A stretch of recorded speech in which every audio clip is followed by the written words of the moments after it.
Hello, magandang hapon sa inyo lahat, mga kababayan ko. So, ito may mga nag-forward lang kasi sa akin ito. Nagva-viral ito ngayon eh. Ito yung bride na I think Islam yata ito, no.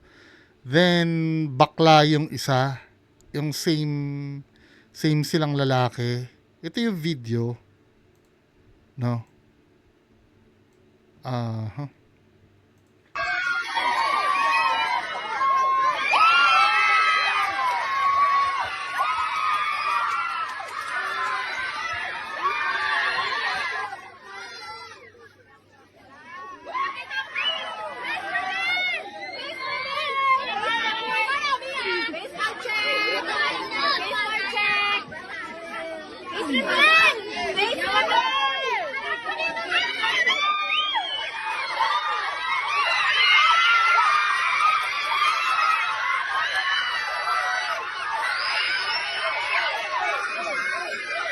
well, ako, no, since marami nagpapa-comment sa akin ito, kokomentan ko ito as isang Kristiyano na walang masyadong alam sa aral ng Muslim.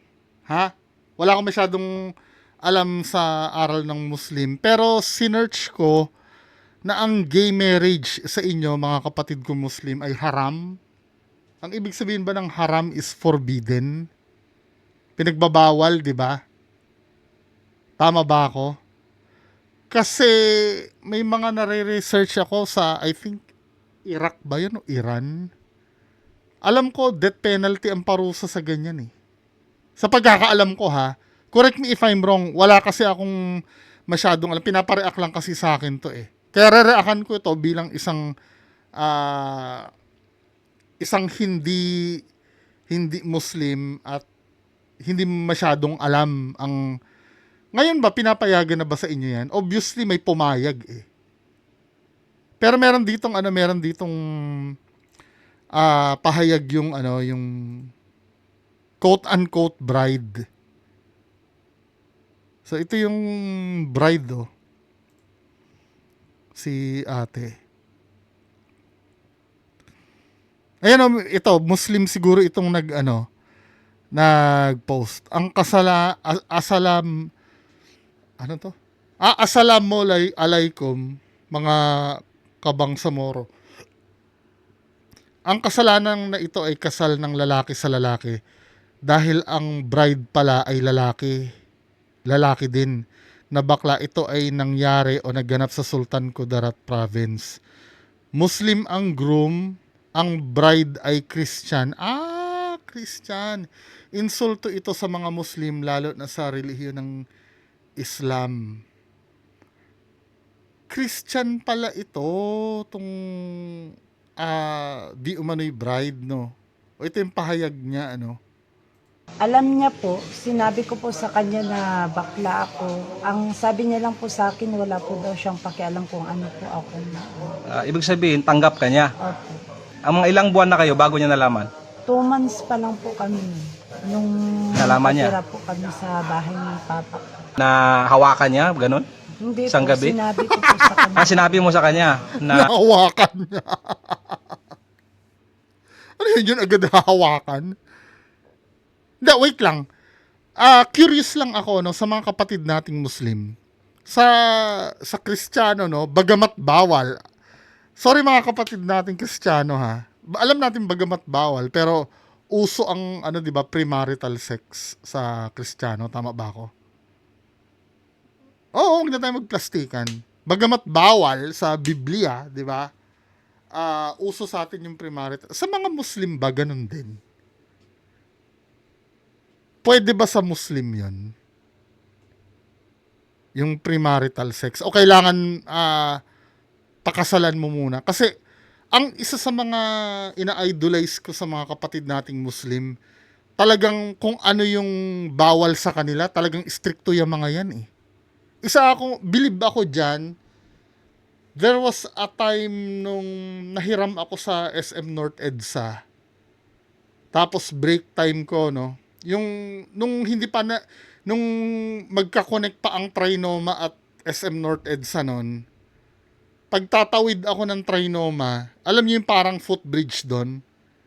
Meron dong ano kasi parang, ano ba yung parang oras yun ng pagsamba. Alam mo yung na-admire ko sila na kung saan sila abutan, doon sila mag-aano. Ibig sabihin, ano sa kanila, no?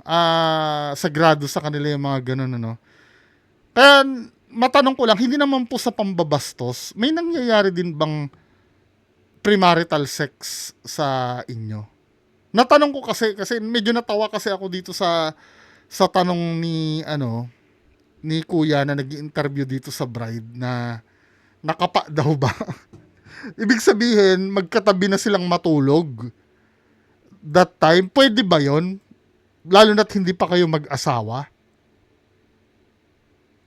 Or may mga nakakalusot katulad ng sa Kristiyano na ginagawa ng palihim? Sorry kung offensive yung tanong ko ha. Hindi ko lang po, out of curiosity lang po. Kasi natawa ako dito sa tanong eh. Alam niya po, sinabi ko po sa kanya na bakla ako. Ang sabi niya lang po sa akin, wala po daw siyang pakialam kung ano po ako na. Ibig sabihin, tanggap ka niya. Opo. Ang mga ilang buwan na kayo bago niya nalaman? 2 months pa lang po kami. So meaning, unang pagkakakilala sa'yo is babae ka talaga. 'Di ba? After nung 2 months, inamin mo. Nalaman niya? Natira po kami sa bahay ng papa. Na hawakan niya, ganun? Hindi Isang po, gabi? sinabi ko po sa kanya. Sinabi mo sa kanya na yung totoong kasarian mo. Tapos, parang Wala ganito. naman po siyang pakialam, sabi niya, kung ano daw po yung kasarian. Wala siyang pakialam, kasarian mo. Ibig sabihin, tanggap niya yung pagkatao mo. Opo.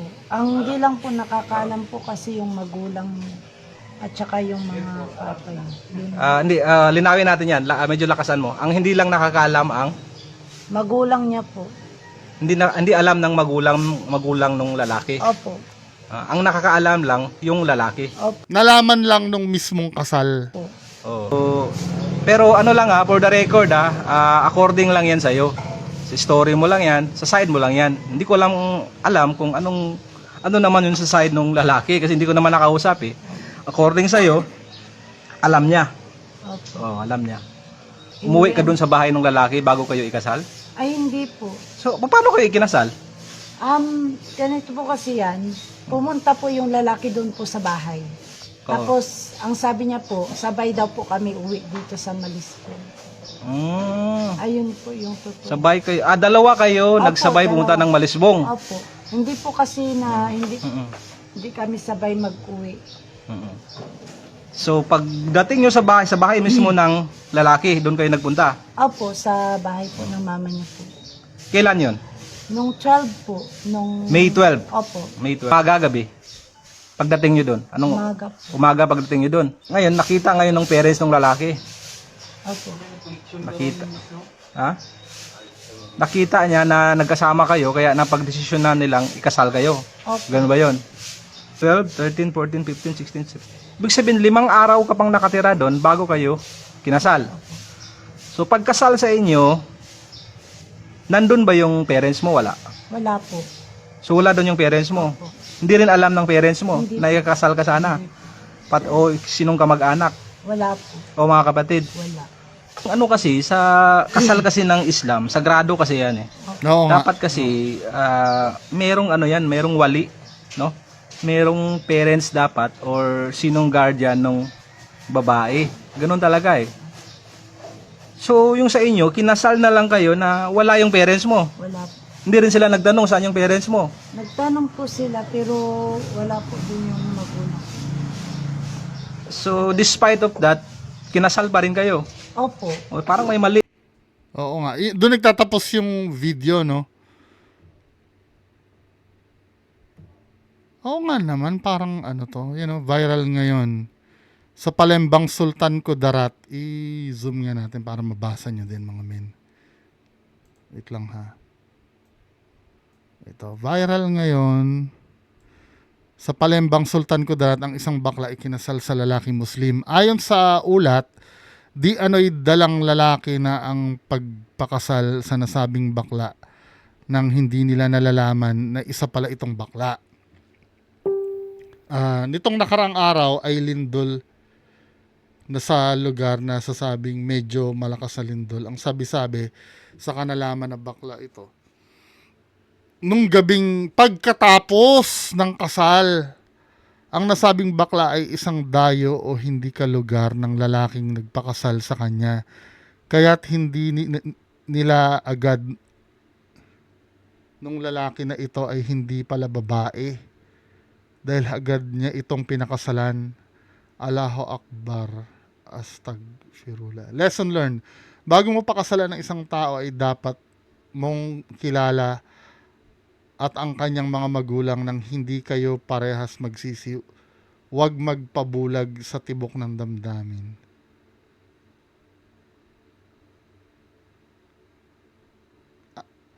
So kinasal siya ng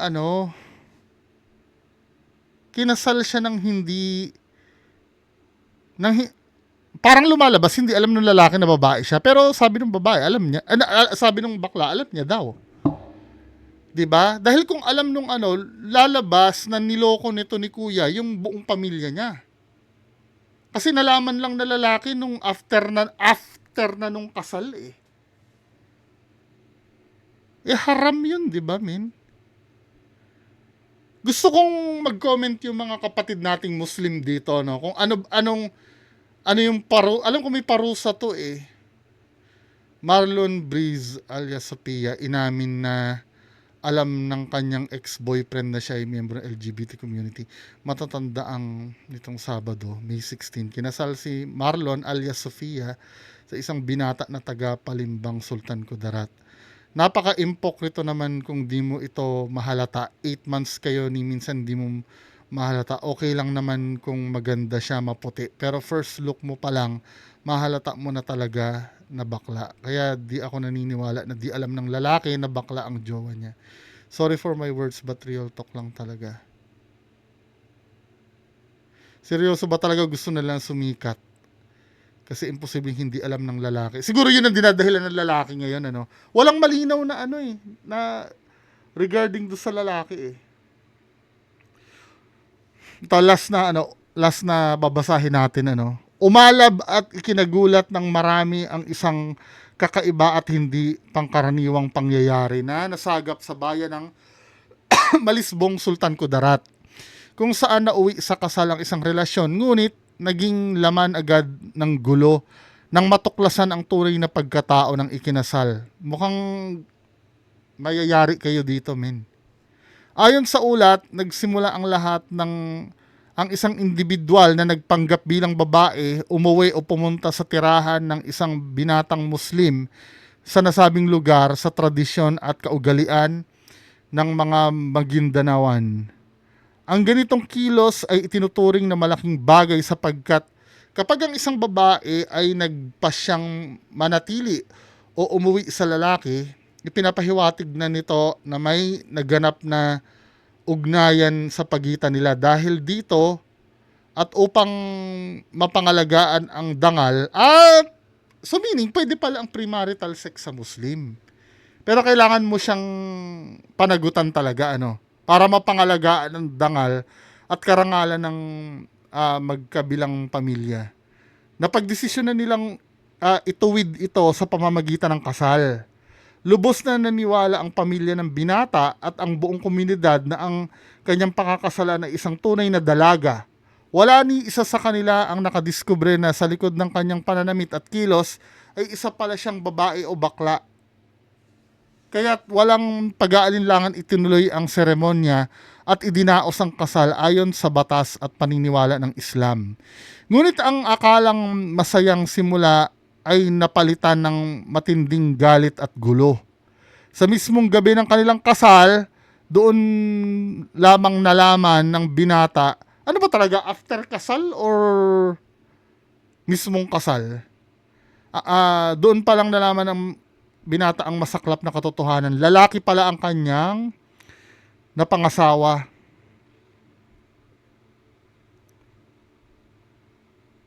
Ang version naman ito nalaman nung lalaki nung mismong kasal, or sinabi niya na lang yan dahil ayaw niyang mapahiya.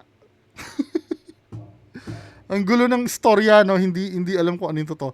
Dahil dito, agad na nagkagulo sa kumakalat na video sa social media, makikitang nakaposas na ang suspect habang harap-harapang pinagagalitan at kinakaharap ang galit ng pamilya ng binata. Itinuturing nilang malaking paglapastangan at panlilinlang ang ginawa ng suspect. Hindi lamang sa kanilang pamilya, kundi pati na rin sa sagradong seremonya ng kasal at sa kanilang paniniwalang Islam. Sa ngayon ay nasa kustodiya na ang kinauukulan na ang suspect upang harapin ang nararapat na kaso at parusa dahil sa kanyang ginawang panloloko at paglabag sa kaugalian at batas. Isang pangyayaring magsisilbing babala sa lahat. Ang panloloko ay hindi nagbubunga ng mabuti at huliman o maaga lilitaw din ang katotohanan.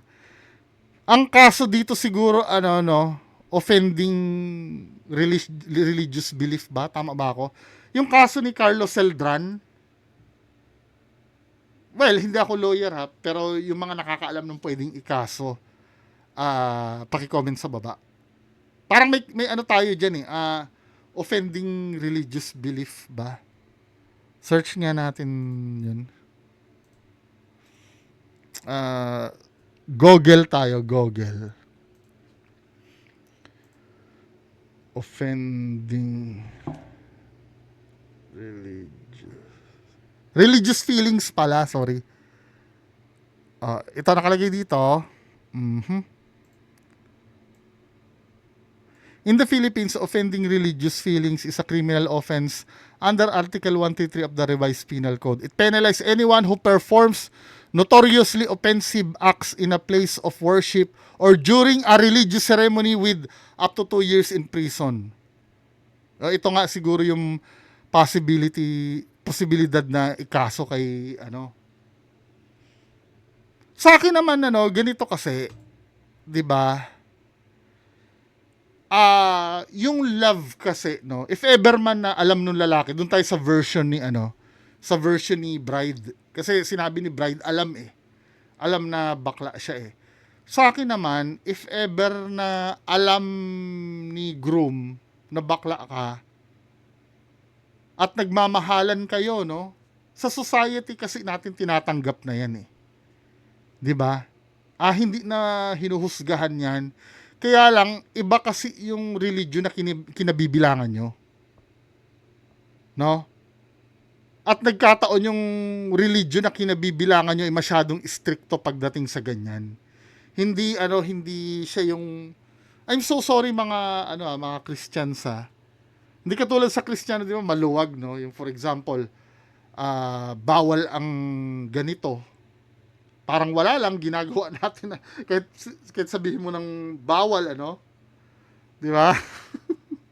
Sorry kasi napapansin ko religion ng Christians in general I'm so sure Iglesia ni Cristo strict ewan ko lang, di ba? Pero I'm so sure Katoliko kasi alam mo yun, lahat ng bawal ginagawa pero nakakalusot pa rin kasi lumaki akong Katoliko kaya alam ko Pero sa sa mga Muslim men, talagang diyan, stricto diyan. Mukhang nagkamali ka nung mo.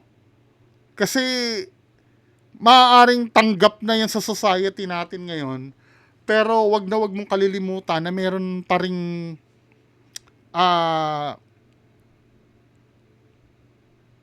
ring kaugalian or religion na talagang stricto pagdating sa ganyan.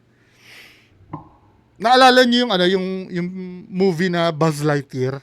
Yung Buzz Lightyear, yung si Chris Evans yung gumanap si Captain America. Na-ban yun sa Middle East kasi may scene doon ng babae sa babae na mag-asawa. Sabing gano'n ng authorities ng pwedeng i-showing dito yan sa sa Middle East. I-delete nyo yung scene na yon. nagmatigas ang Disney. Hindi pinayagan na ipalabas, no? Well, balik tayo doon. Kung nagmamahalan kayo, no, hindi naman natuturuan or hindi naman napipigilan kasi ang puso na maramdaman yan eh. Yung pagmamahal nyo sa isa't isa. Kaya lang, syempre, kailangan may gawin kayo na hindi madadamay yung, yung religion nung isa. Anong gagawin mo? Pwede magpa-convert ka siguro sa Christian. Pwede ba yon? Kaya lang baka itakwil siya ng magulang. Pero kung talagang gusto nyo makasamang isa't isa, may gagawin talaga dapat kayo eh. Pa-convert ka sa Christian siguro. Sa Katoliko. May nangyayari bang ganon? Yun na nakikita ko. At least kung halimbawa, maging maging Katoliko ka na, wala nang manghuhusga hindi naman panghuhusga eh. Wala nang magre-restrict sa inyo na sa pagmamahalan nyo. 'Di ba? Bigyan nyo na lang ng respeto yung religion na kinabibilangan ng isa sa inyo. Kasi kung ipipilit nyo yan, hindi nga pwede dun sa inyo eh. 'Di ba? Nagtataka ako, no?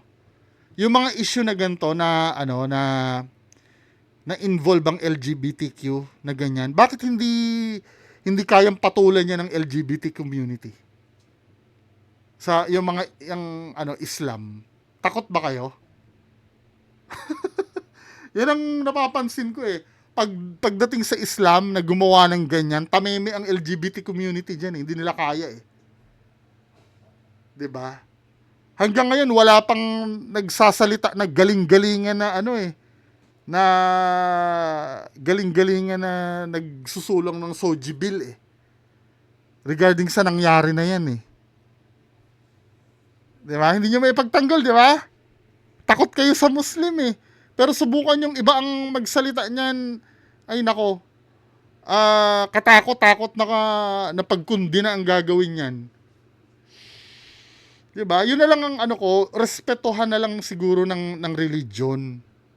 Kung gusto niyo ipaglaban ang feeling sa isa't isa, umalis ka siguro dun sa dun sa religion mo. Kaya lang, baka naman itakwil ka ng kamag-anak mo. Eh kung worthy naman na ipaglaban mo yung pagmamahal na yan, gagawin mo yun.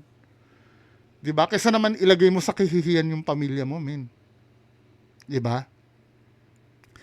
Now, kung ang version naman ay yung naririnig natin sa lalaki na hindi niya alam na lalaki itong minahal niya at pakakasalan niya, yari ito si ate. 'Di ba?